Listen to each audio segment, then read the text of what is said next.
Over time, we've poured more and more refuse into this vast digital landfill that we call the internet. It now vastly outnumbers and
there's no feeling more intense than starting over.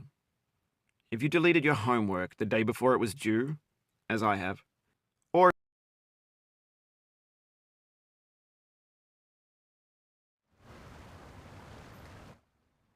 if you left your wallet at home and you have to go back after spending an hour in the commute. If you won some money at the casino and then put all your winnings on red but it came up black.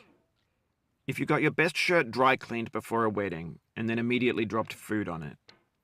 If you won an argument with a friend and then later discovered that they just returned to their original view. Starting over is harder than starting up. If you're not ready for that, like if you've already had a bad day, then what you're about to go through might be too much. Feel free to go away and come back. I'll be here. Alright, thanks for coming with me on this trip. I'll understand if you have to take a break at any point. Just find a safe place to stop and quit the game. And don't worry, I'll save your progress, always. Even your mistakes. This game is a homage to a free game that came out in 2002, titled Sexy Hiking. The author of that game was Jazzuo, a mysterious Czech designer who was known at the time as the father of B games. And B games are rough assemblages of found objects. Designers slap them together very quickly and freely, and they're often too rough and unfriendly to gain much of a following. They're built more for the joy of building them than as polished products. In a certain way, Sexy Hiking is the perfect embodiment of a B game. It's built almost entirely out of found and recycled parts, and it's one of the most unusual and unfriendly games of its time. In it, your task is simply to drag yourself up a mountain with a hammer. And that act of climbing, in the digital world or in real life, has certain essential properties that give the game its flavor. No amount of forward progress is guaranteed. Some cliffs are too sheer or too slippery. And the player is constantly, unremittingly in danger of falling and losing everything. Anyway, when you start Sexy Hiking, you're standing next to this dead tree that blocks the way to the entire rest of the game. It might take you an hour to get over that tree, and a lot of people never got past it. You prod and you poke at it, exploring the limits of your reach and your strength, trying to find a way up and over. And there's a sense of truth in that lack of compromise. Most obstacles in video game worlds are fake. You can be completely confident in your ability to get through them once you have the correct method or the correct equipment or just by spending enough time. In that sense, every pixelated obstacle in Sexy Hiking is real. The obstacles in Sexy Hiking are unyielding, and that makes the game uniquely frustrating. But I'm not sure Jazzuo intended to make a frustrating game. The frustration is just essential to the act of climbing, and it's authentic to the process of building a game about climbing. A funny thing happened to me as I was building this mountain. I'd have an idea for a new obstacle, and I'd build it, test it, and it would usually turn out to be unreasonably hard. But I couldn't bring myself to make it easier. It already felt like my inability to get past the new obstacle was my fault as a player rather than as a builder. Imaginary mountains build themselves from our efforts to climb them, and it's our repeated attempts to reach the summit that turns those mountains into something real. When you're building a video game world, you're building with ideas, and that can be like working with quickset cement. You mold your ideas into a certain shape that can be played with, and in the process of playing with them, they begin to harden and set until they're immutable, like rock. And at that point, you can't change the world, not without breaking it into pieces and starting fresh with new ideas. For years now, people have been predicting that games would soon be made out of prefabricated objects, bought in a store and assembled into a world. And for the most part, that hasn't happened, because the objects in the stores are trash. I don't mean they look bad or that they're badly made, although a lot of them are. I mean they're trash in the way that food becomes trash as soon as you put it in the sink. Things are made to be consumed and used in a certain context, and once the moment is gone, they transform into garbage. In the context of technology, those moments pass by in seconds. Over time, we've poured more and more refuse into this vast digital landfill that we call the internet. It now vastly outnumbers and outweighs the things that are fresh and untainted and unused. When everything around us is cultural trash, trash becomes the new medium, the lingua franca of the digital age. And you can build culture out of trash. But only trash culture. B games, B movies, B music, B philosophy. Maybe this is what digital culture is. A monstrous mountain of trash, the ash heap of creativity's fountain. A landfill with everything we ever thought of in it. Grand, infinite, and unsorted.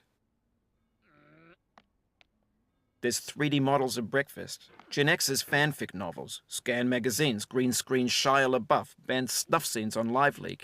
Facebook's got lifelike bots with unbranded adverts and candid shots of Kanye and Taylor Swift mashups, car crash epic failed GIFs, Russian dashcam vids, discussions of McRibs, discarded, forgotten, unrecycled, muddled, rotten, untitled.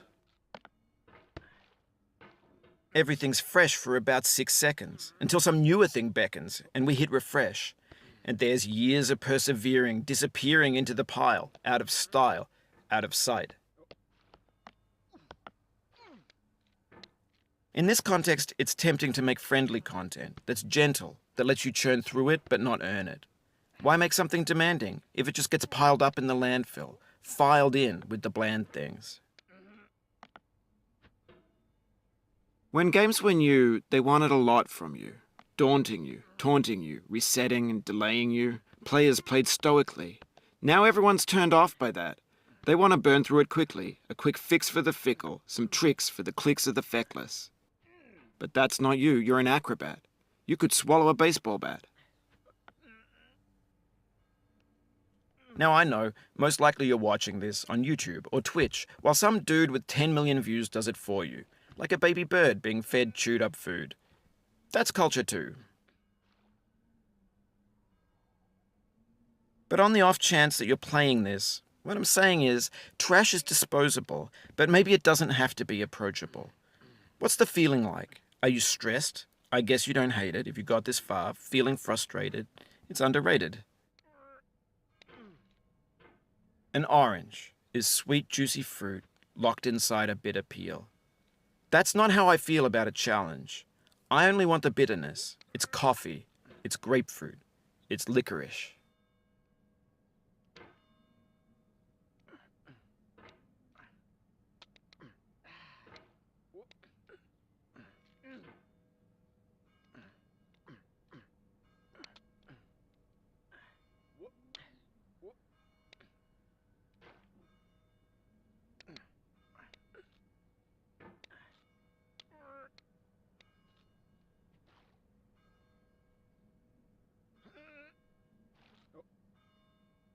Oh, you just lost a lot of progress.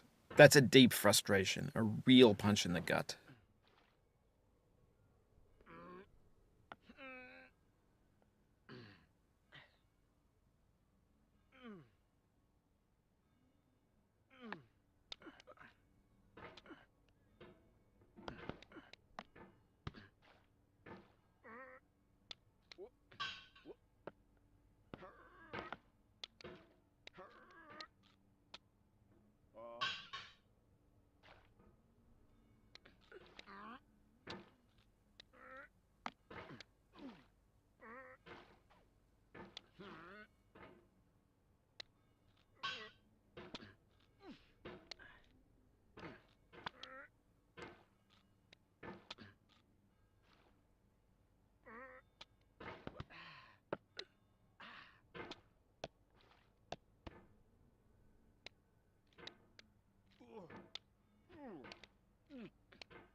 Oof, sorry about that.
Oh, it happened again. Keep on trying, don't let it get to you.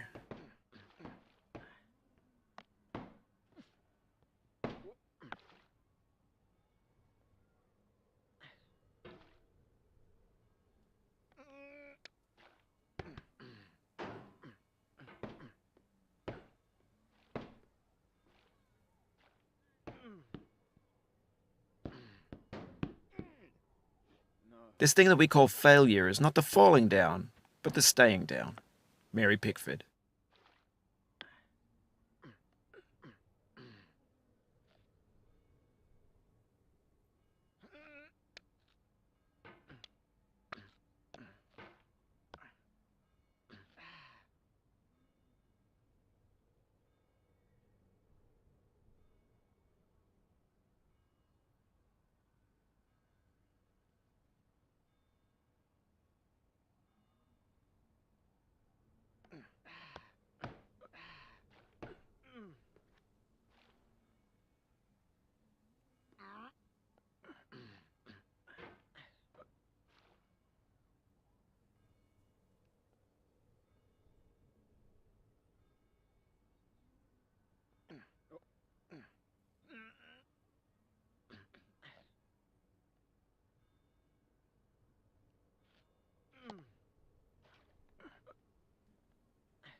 The soul would have no rainbow had the eyes no tears. John Vance Cheney.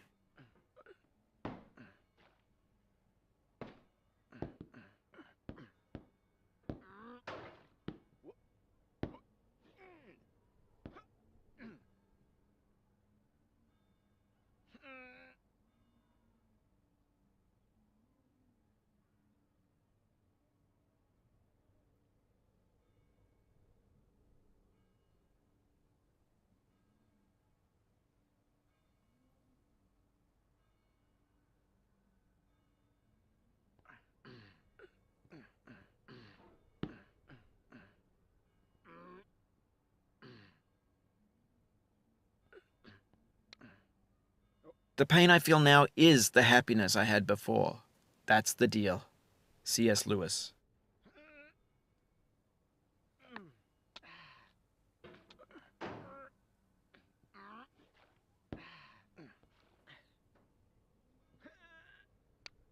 I feel within me a peace above all earthly dignities, a still and quiet conscience. William Shakespeare.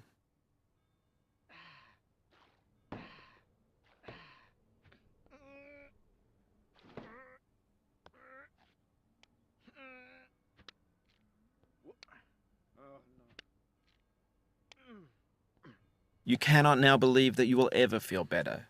But this is not true. You're sure to be happy again, and knowing this, truly believing it, will make you less miserable now. Abraham Lincoln.